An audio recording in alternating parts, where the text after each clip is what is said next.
and now in this season of perplexity, he too, with the rest, was in sore distress, and could not sleep. But anon, getting a snatch of sleep, he had a dream.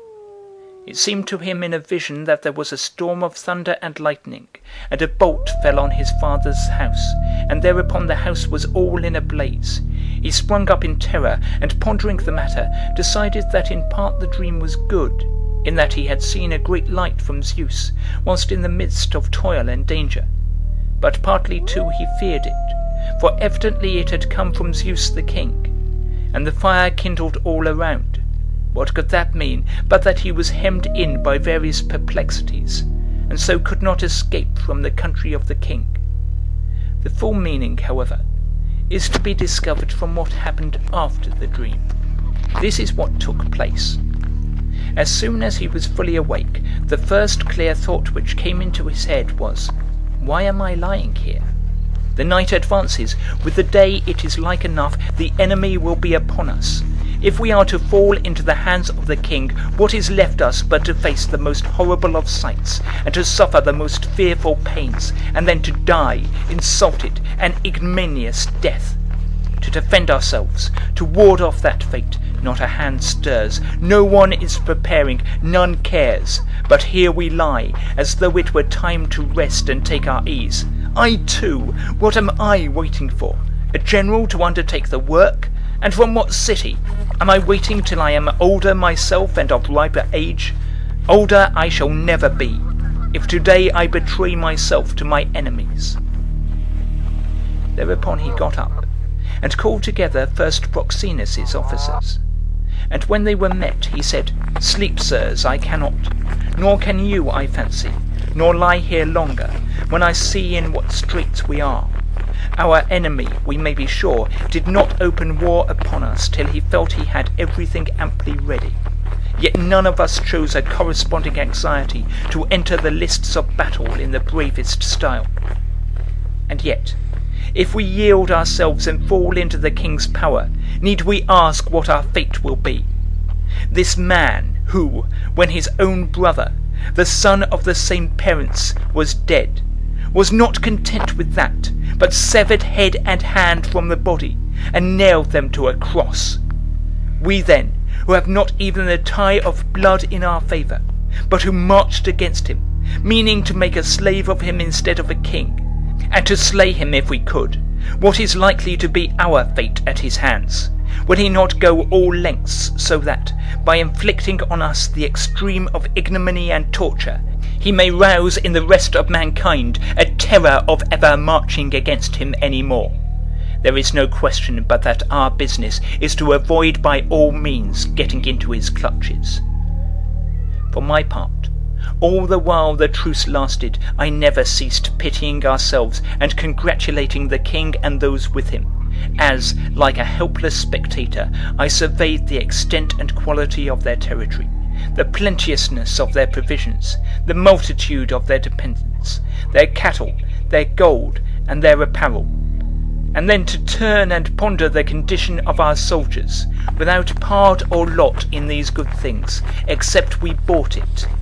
Few, I knew, had any longer the wherewithal to buy, and yet our oath held us down, so that we could not provide ourselves otherwise than by purchase. I say, as I reasoned thus, there were times when I dreaded the truce more than I now dread war. Now, however, that they have abruptly ended the truce, there is an end also to their own insolence and to our suspicion. All these good things of theirs are now set as prizes for the combatants. To whichsoever of us shall prove the better men, will they fall as guerdons, and the gods themselves are the judges of the strife. The gods, who full surely will be on our side, seeing it is our enemies who have taken their names falsely, whilst we, with much to lure us, yet for our oath's sake, and the gods who are our witnesses, sternly held aloof. So that, it seems to me, we have a right to enter upon this contest with much more heart than our foes, and further, we are possessed of bodies more capable than theirs of bearing cold and heat and labour. Souls too we have, by the help of heaven, better and braver, Nay, the men themselves are more vulnerable, more mortal than ourselves, if so be the gods vouchsafe to give us victory once again. Howbeit, for I doubt not elsewhere similar reflections are being made, whatsoever betide, let us not in heaven's name wait for others to come and challenge us to noble deeds. Let us rather take the lead in stimulating the rest to valour. Show yourselves to be the bravest of officers, and among generals the worthiest to command. For myself, if you choose to start forwards on this quest, I will follow.